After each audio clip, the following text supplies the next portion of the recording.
Dia senyum-senyum sendiri, dia lompat-lompat kecil, dan puncaknya tiba-tiba Tiara lari ke atas sambil teriak, melebu kabeh, katanya, ya Allah.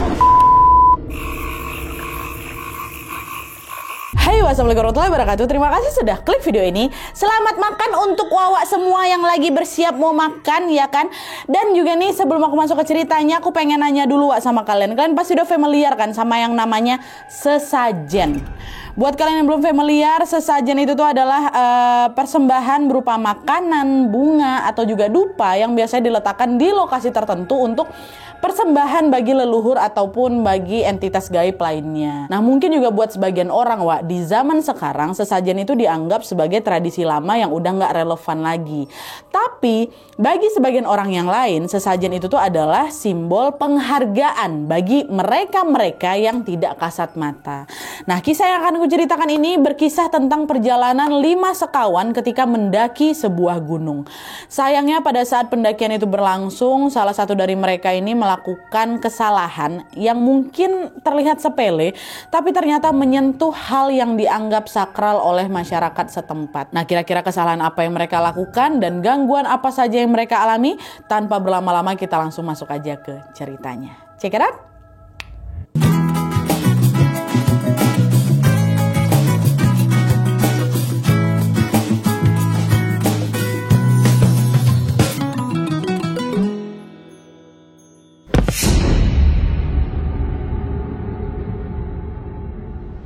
Oke, Wak, jadi kisah yang akan aku ceritakan ini dikirim sama wawak kita yang bernama Meli dari kota M yang ada di Jawa Timur. Halo Meli. Nah, jadi pengalaman horor ini dialami sama Meli dan juga keempat temannya ketika mereka mendaki sebuah gunung yang ada di Jawa Timur di tahun 2022 yang lalu, Wak. Cerita ini tuh bermula ketika Meli dan juga 4 orang temannya yang bernama Reno, Tiara, Arif, dan juga Devi berencana mendaki sebuah gunung yang kita sebut aja namanya Gunung Awa. Nah, setelah berdiskusi, mereka pun akhirnya sepakat untuk mendaki pada hari libur yang bertepatan dengan tanggal 1 Suro. Dan FYI, Wak, malam 1 Suro ini dikenal sebagai momen yang cukup wingit dalam kepercayaan masyarakat Jawa. Dan konon katanya di malam itu energi alam dan juga makhluk tak kasat mata dipercaya lebih aktif dari biasanya. Nah, karena itu nggak sedikit orang yang memilih untuk tetap diam di rumah dan juga menjaga diri. Tapi sayangnya 5 sekawan ini tuh justru memutuskan untuk mendaki gunung ya di malam itu, di malam 1 Suro. Entah karena nekat atau karena belum begitu paham resiko, Wak, ya. Tapi yang jelas mereka ini tetap mantap menjalankan rencana pendakian di hari itu. Nah, di hari keberangkatan mereka semua sudah berkumpul dan siap untuk berangkat. Tapi tiba-tiba salah satu di antara mereka, yaitu Tiara, mengaku kalau dia belum izin ke orang tuanya. Ditegur lah sama Wawak, sama si Meli kan. Ya udahlah Wak, kau izin aja lah dulu mumpung belum jalan. Masa aku pergi nggak izin dulu gitu kan? Tapi di situ Tiara nolak. Katanya pasti aku nggak dibolehin. Gara-gara kebetulan juga aku baru sembuh dari sakit gitu. Nah, meski udah diingetin ya, Tiara ini tetap kekeh buat lanjut, Wak. Akhirnya ya mereka pun tetap berangkat lah ini ke Gunung A dengan naik motor. Dan 2 jam kemudian di siang hari nih, Wak, ya, mereka udah sampai di sana.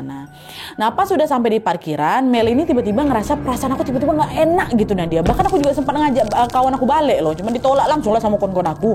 Udah terlanjur sampai sini, masa udah mau pulang. Jadi mau nggak mau Meli pun nurut aja dan mereka pun berangkat lah ini atau beranjak ke pos pendaftaran. Nah, setelah beli karcis, pendakian mereka pun dimulai. Gunung ini nih katanya tingginya kurang lebih 2000-an mdpl, Wak, dan waktu tempuh untuk sampai ke puncak diperkirakan sekitar 6 jam. Nah, di awal-awal perjalanan, trek yang mereka tempuh ini masih landai dan juga masih gampang gitulah dilewatin. Mereka berjalan santai sambil menikmati indahnya pemandangan yang ada di sana. Tapi setelah berjalan lumayan jauh, Wak, tiba-tiba Meli ini cium bau dupa. Meli nanyalah ke kawan-kawannya, guys, kalian nyium bau dupa nggak? Iya weh, aku nyium. Bau dari mana tuh ya? Kata Arif. Gak tahu, pekat kali baunya, kata si Tiara. Jadi mereka berlima tuh nyium, Wak. Nah, meskipun bau itu semakin menyengat, ya udahlah, mereka nggak begitu ambil pusing. Mereka tetap lanjut jalan aja. Cuma di pertama-tama mereka ada cium bau dupa yang entah dari mana. Tapi nggak lama setelah itu, mereka ngelihat ada sebuah macam apa ya, bangunan atau gapura kayak gitulah, Wak. Yang di atasnya itu ada tulisan pesarean atau pemakaman. Di sekitar bangunan itu juga ada banyak sekali sesajen yang tersebar di setiap sudut di sana. Nah, pas ngeliat itu, Reno sama Tiara dua kawannya ini memutuskan untuk masuk ke area pesarean. Sementara si Meli, Devi, Arif nunggu di luar. Masuk mereka kan. Beberapa menit kemudian mereka berdua keluar lagi. Cuman wajah udah pucat, kayak abis ngeliat sesuatu lah gitu di dalam. Terus disamperin sama si Meli, kalian kenapa? Tapi Tiara cuma geleng-geleng aja, Nggak apa-apa. Udah yuk lanjut aja yuk, pergi dari sini gitu. Nah di situ Meli yang ada makin nggak tenang. Tapi dia juga nggak mau maksa Tiara karena kan baru jalan ya kan. Akhirnya mereka pun melanjutkan perjalanan itu dalam diam nih. Nah setelah dari pesarean itu mereka lanjutlah jalan lagi. Dan setelah berjalan lumayan jauh, mereka mulai memasuki jalur yang kanan kirinya udah hutan, Dan di sini lagi-lagi mereka melihat hal yang tidak biasa. Di mana di area ini mereka melihat ada beberapa pohon yang dibalut pakai kain hitam. Terus di bawah pohon itu ada sesajen lagi, Nah pas ngelihat banyaknya sesajen, tiba-tiba si Tiara ini nyeletuk. Yalah, ternyata masih banyak juga orang kolot yang percaya sama hal-hal kayak gini ya. Ini kalau misalnya sesajennya aku makan ya, pasti mereka pikir itu ulah setan yang makan. Itu katanya. Dengar itu, Arif langsung negur, apalah kau nih, jangan sembarangan, kau lagi di gunung kita nih, banyak makhluk lain di sini loh. Entah kau nih Tiara, asal ngomong aja kau macam nantangin kau tuh. Kata si Devi dah, mereka pun saling marahin si Tiara nih, nyalain Tiara lagi gara ngomong sembarangan tadi ya kan. Tapi bukannya ngerasa bersalah, Tiara itu justru nganggap pemikirannya sah-sah aja. Apa pula kayak gitu, iyalah, apa pula taruh kayak gini, kalian pun ikut-ikut pula kayak gitu. Nah kesal omongan mereka nggak digubris, akhirnya Meli sama yang lain pun memilih diam tanpa menegur si Tiara lagi. Serah kau, pokoknya kami udah ingatin kau ya, kalau ada apa-apa jangan kau tanggung-tanggung ke kami, kata gitu. Dan meskipun udah nggak saling tegur nih ya, jauh di dalam hati mereka masing-masing saat itu sebenarnya di sini mereka udah mulai ngerasa nggak enak tuh. Dan betul aja, nggak lama dari situ satu persatu gangguan pun mulai muncul dan menghantui mereka di sepanjang pendakian ini. Waktu itu hari udah mulai gelap nih, Meli sama rombongannya masih juga kejebak melewati area hutan yang nggak ada habis-habisnya tuh. Dan nggak cuma itu aja, medan yang mereka lewati ini juga udah mulai makin menanjak dan bikin mereka jadi kecapean. Nah di sini mereka ini udah mulai ngerasa lelah nih, kaki mereka udah pegal-pegal, napas mereka udah ngos-ngosan, dan suasana hutan juga makin gelap gara ada kabut tipis yang udah mulai turun ya kan. Nah dalam kondisi ini Arif bilang, kalau nanti ketemu tanah yang landai kita ngecamp aja lah yuk, lanjut ke puncaknya besok pagi aja, katanya. Dah semua pun setuju nih, mereka memang sama-sama udah capek kan, Tapi di tengah rasa lelah dan kecapean mereka itu, Tiara malah tiba-tiba lari kecil, lari-lari kecil sampai ketawa macam anak kecil. Meli nengok, dia sempat ngebatin, ini kok energi anak ini nggak habis-habis sih. Tapi mungkin karena waktu itu kami tuh memang lagi fokus buat nyari tempat istirahat, jadi nggak ada yang curiga tuh sama ulahnya si Tiara. Nggak ada yang nanya lebih lanjut sama Tiara, kok ngapa nih, nggak ada. Emang lagi capek semuanya. Nah jalan lagi sekitar 1 jam kemudian mereka baru tuh menemukan ada lahan yang agak landai, dan mereka pun segeralah naruh tas-tas mereka di sana dan mulai mendirikan tenda sama-sama. Nah pas lagi sibuk-sibuk bikin tenda ini, si Meli baru kok tas kita cuma 4? Tadi bukannya 5. Waktu dicek rupanya tasnya si Tiara nggak ada, Dan bukan cuma tasnya aja, dicek lagi sama mereka, Tiara aja juga nggak ada. Kagetlah si Meli di situ kan. Orang beberapa menit yang lalu kami loh. Nah dia bareng-bareng nyusun tas. Sama yang laki-laki juga ada perempuan juga bangun tenda. Panik si Meli, guys, Tiara hilang, katanya. Hah? Kok bisa? Tadi kan sama kita nih, pipis kali. Nah itu aku nggak tahu juga kapan dia pergi, kata si Meli kan. Dan memang udah perjanjian kalaupun mau buang air tuh jangan sendirian gitu loh, ditemenin. Nah karena khawatir mereka pun memutuskan untuk berpencar nih, nyari si Tiara. Nggak ada si Tiaranya. Meli sama si Reno masuk ke dalam hutan, sementara si Devi sama Arif ke arah sebaliknya ya kan. Mereka panggil lah Tiara situ, Tiara di mana kau gitu. Nah setelah dicari kemana-mana, Tiara masih belum juga ketemu. Karena mereka udah capek dan hari juga udah makin gelap, akhirnya mereka mutusin untuk balik ke tenda dulu nih.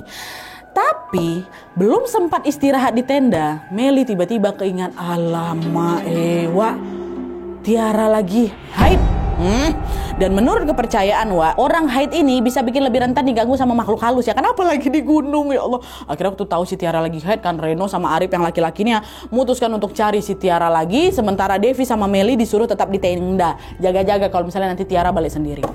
Nah selang 10 menit si Reno sama si Arif ini pergi tiba-tiba Devi sama si Meli ini dengar suara teriaknya Arif di luar. Woi buka tenda, Tiara ketemu, katanya. Udah mereka bergegas lah itu keluar tenda kan. Dan di situ dia nengok Arif lagi ngegendong Tiara. Tapi yang bikin aku shock dia ngelihat wajahnya si Tiara udah pucat kali waktu digendong. Dan tubuhnya, badannya itu cuma dibalut sarung aja sarung. Dia nggak pakai baju. Astagfirullah. Arif, Reno, Tiara kenapa? Nah, disitulah si Arif ini cerita kalau dia sama si Reno ini, Wak, ketemuin Tiara di hutan yang lokasinya memang agak ke atas, ya. Nah, pas ditemukan, waktu ditemuin sama Arif dan si Reno ini, kondisi Tiara tuh udah memprihatinkan. Dia tuh, mohon maaf nih, Wak, ya, dia dalam keadaan tanpa busana dan lagi ngejilatin itu pembalutnya sampai ketawa cekikian, kesurupan Tiara rupanya, tapi dalam kondisi kayak gitu. Nah, belum sempat si Arif itu beraksi, tiba-tiba Tiara pingsan. Tapi udah ketemu nih sama Tiara sama si Reno, ya kan? Arif sama Reno. Nah, karena khawatir dia kesurupan lagi, Arif cepat-cepat lah ditutupinnya tubuhnya si Tiara pakai sarung yang dia bawa, digedongnya si Tiara langsung, baru balik ke tenda ini.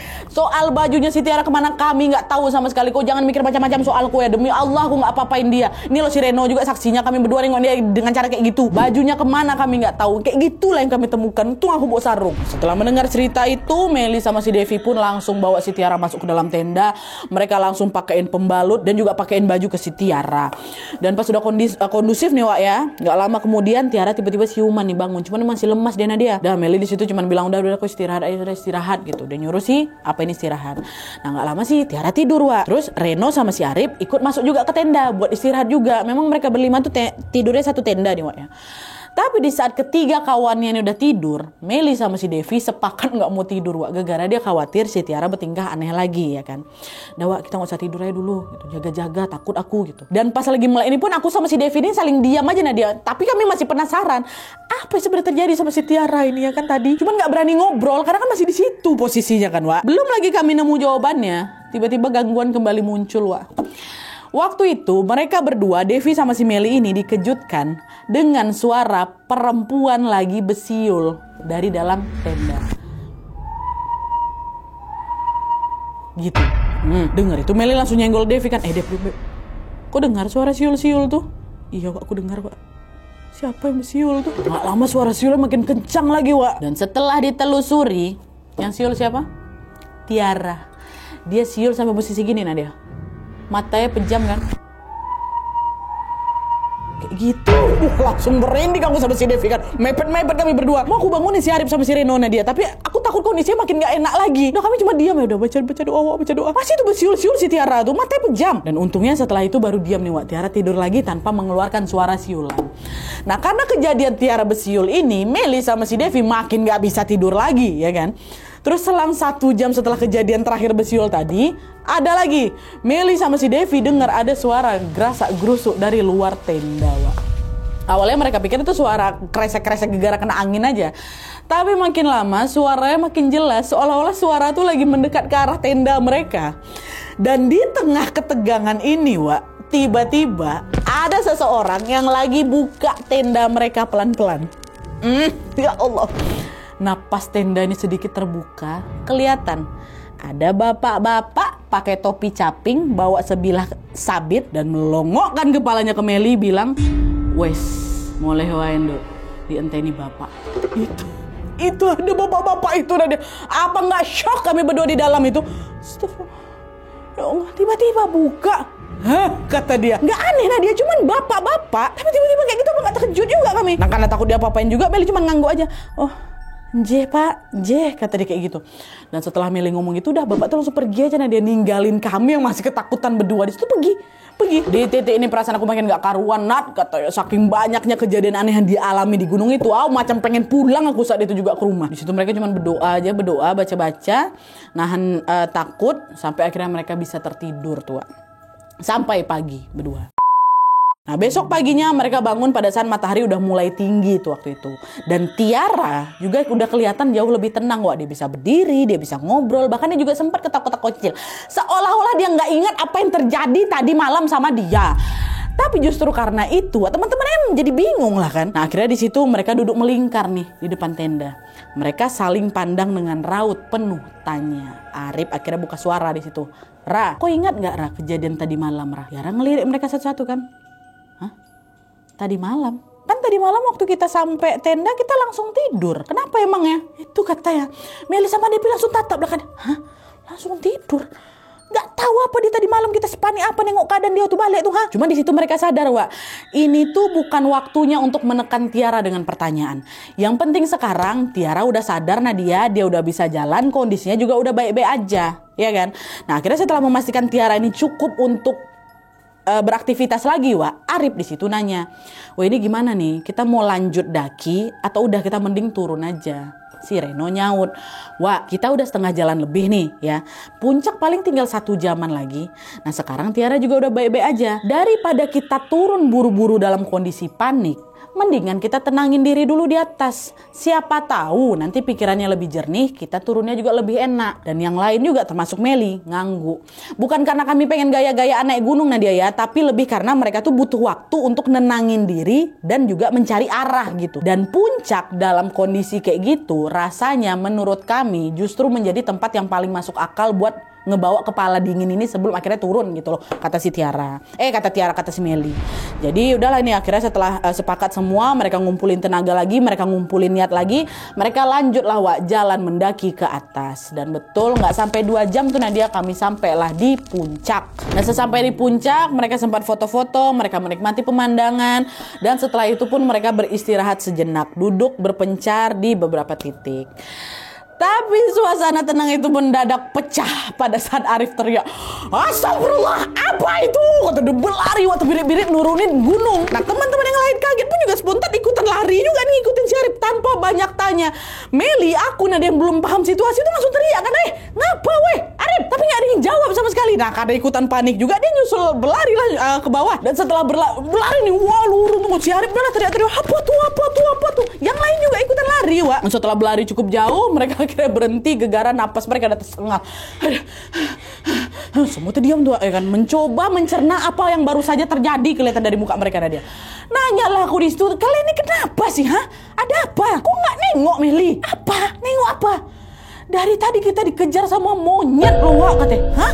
Monyet?" "Enggak, dari tadi aku nggak ada ngeliat apa-apa. Aku cuma nengok kalian dulu yang berlari." "Banyak, Wak, monyetnya. Mereka kayak mau nyerang kita," kata. Di situ Meli sempat ngerasain, "Hah, masa sih? Kok nengok, Depi? Nengok aku, Reno nengok, Tiara nengok. Aku kok nggak nengok. Masa sih mereka ngeliat monyet tapi aku enggak? Aku nggak nengok. Banyak, Wak, tadi gitu kan." Nah, kan si Tiara juga udah capek debat ya kan, dia fisiknya juga capek. Iya ya Pak, aku nggak nengok mungkin ya. Nah, saat situasi udah mulai agak tenang nih, Arif pun langsung ngajak kawan-kawannya turun sebelum maghrib tiba. Dan mereka pun setuju, dah lanjut jalan lagi, Wak, berdoa gitu. Nah, tapi Wak, hingga langit mulai gelap, mereka masih terjebak juga di tengah hutan. Meski capek, mereka tetap lanjut lagi karena kami nggak mau bermalam lagi nanti malam itu. Tetap tuh lanjut ke bawah ya kan. Di tengah perjalanan, Meli mulai curiga.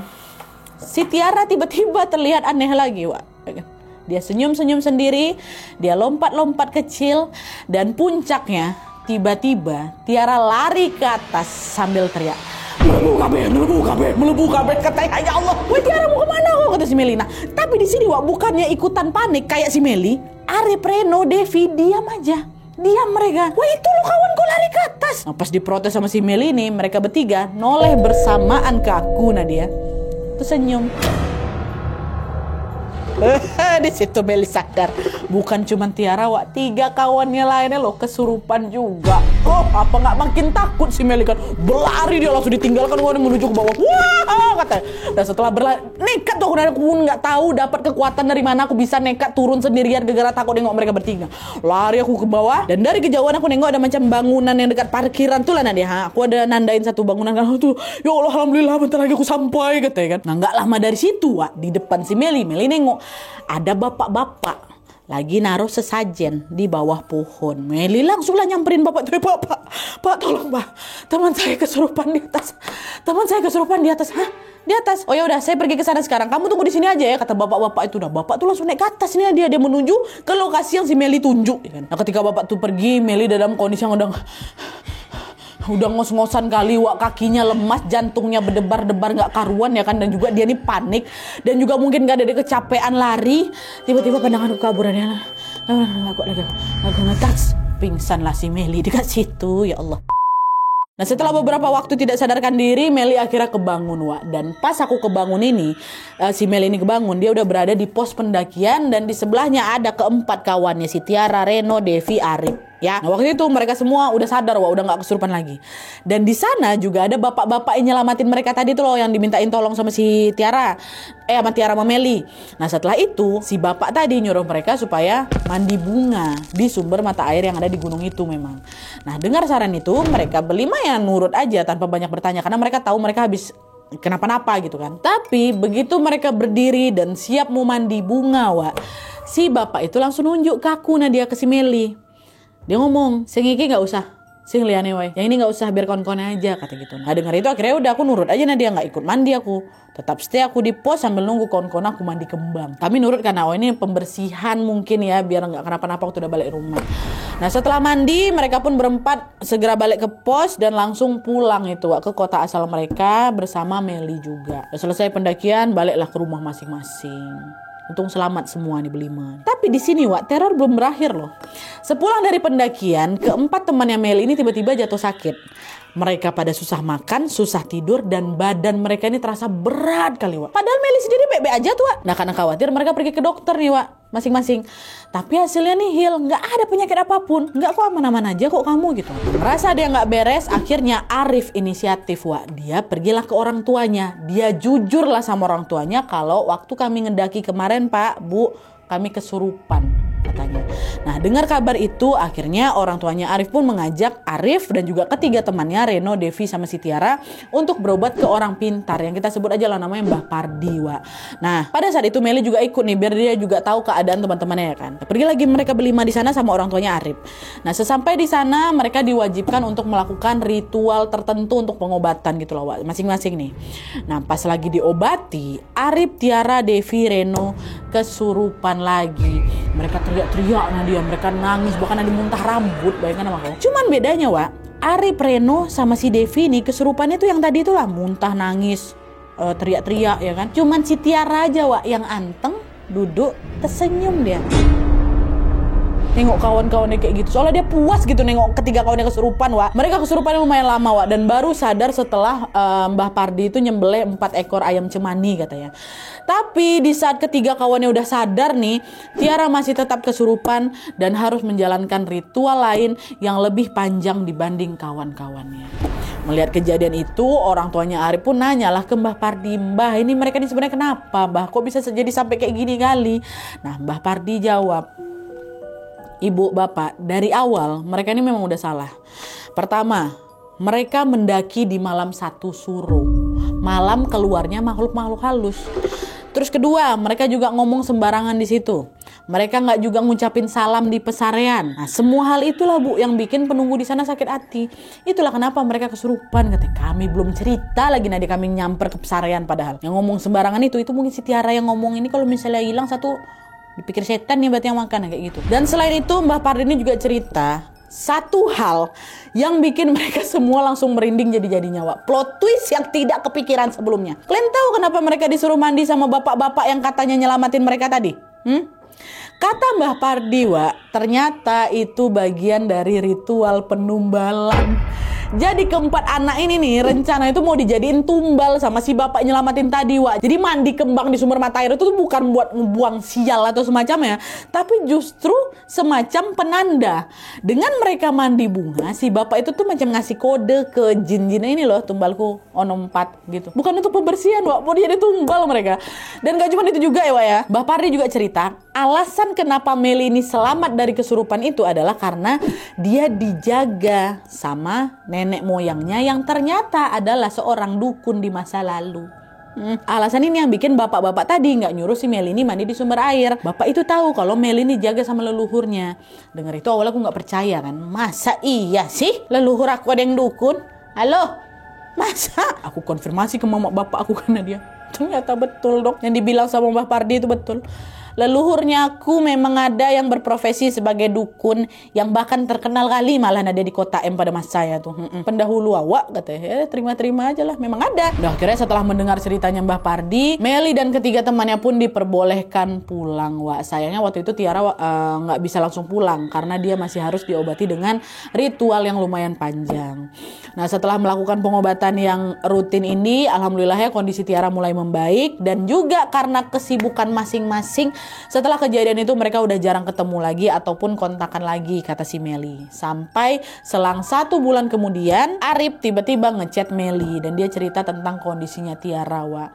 Menurut ceritanya Arif, setelah mendaki gunung itu dan setelah kejadian ini semua lah, Tiara ini jadi makin kurus sekali, terus wajahnya kelihatan tua, kayak bukan gadis seusianya gitu loh.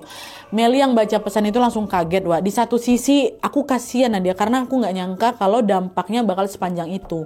Cuman di sisi lain aku juga ngerasa bersalah karena aku juga ikut menjadi bagian dari perjalanan yang membuat Tiara bisa berubah kayak gitu. Tapi meskipun begitu, Meli masih berusaha untuk menjaga hubungan baik sama si Tiara, sama ketiga kawan yang lainnya juga. Karena mau gimana pun mereka pernah ada di titik yang sama. Kami pernah di titik yang sama, Nadia. Kami pernah berjuang sama-sama, ketakutan sama-sama, pulang sama-sama dengan selamat juga. Untungnya alhamdulillah. Kita doakan saja semoga mereka berlima selalu sehat, selalu baik-baik saja dan tetap kompak dimanapun mereka berada. Oke, Wak, jadi itu tadi kisah tentang pendakian yang niatnya untuk refreshing tapi malah berujung pada kejadian yang tidak masuk akal. Tapi dari cerita ini kita bisa ambil pelajaran, Wak, bahwa pada saat berada di alam, apalagi di tempat keramat yang kita nggak paham asal-usulnya, penting sekali buat kita untuk menjaga sikap dan juga ucapan. Bukan soal percaya atau enggak, Wak, ya, tapi itu soal menghormati adat istiadat yang dipercaya sama masyarakat setempat. Karena terkadang gangguan itu tuh muncul bukan cuman karena hal gaib aja, tapi karena kita sendiri yang lupa caranya menghargai sesama ciptaan Tuhan. Dan selain itu juga penting untuk kita selalu berdoa dan juga mengucapkan salam setiap kali mendatangi tempat baru, karena dengan itu pun insya Allah kita akan terlindungi dari segala macam gangguan yang merugikan. Amin ya rabbal alamin. Oke, Wah, jadi begitu ya. Kalau misalnya kalian juga pengen berbagi kisah horornya, jangan lupa kirim ke email kisahhororwawa@gmail.com, sertakan juga WhatsApp sama Instagram kalian supaya nanti kami gampang hubungin kalian kalau misalnya kisahnya di-up di video selanjutnya. Oke, dan juga nih pengingat bagi siapapun yang sudah mengirimkan kisah kalian ke email kami, itu tandanya kalian sudah siap kisahnya dinaikkan kapan saja ya. Jadi tolong pastikan soal perizinan dan juga soal kerelaan kisahnya di up di video YouTube aku. Aku juga mau ucapin terima kasih banyak untuk semua super thanks-nya, untuk semua Wawa membership yang udah join, untuk semua komen, likes dan juga share-nya. Terima kasih supportnya, support kalian sangat berarti sekali untuk aku dan juga tim. Oke, Wak, jadi sekian dulu videonya. Terima kasih banyak yang sudah menonton. Kalau kalian suka video ini, klik like-nya. Jangan lupa komen di bawah untuk ide dan saran-saran untuk selanjutnya. Jangan lupa nyalain notifikasinya supaya kalian tahu kalau aku upload video baru. And as always, jangan lupa untuk klik tombol subscribe supaya kalian sama-sama tahu informasi menarik dan menegangkan dari channel aku. See you next video. Bye.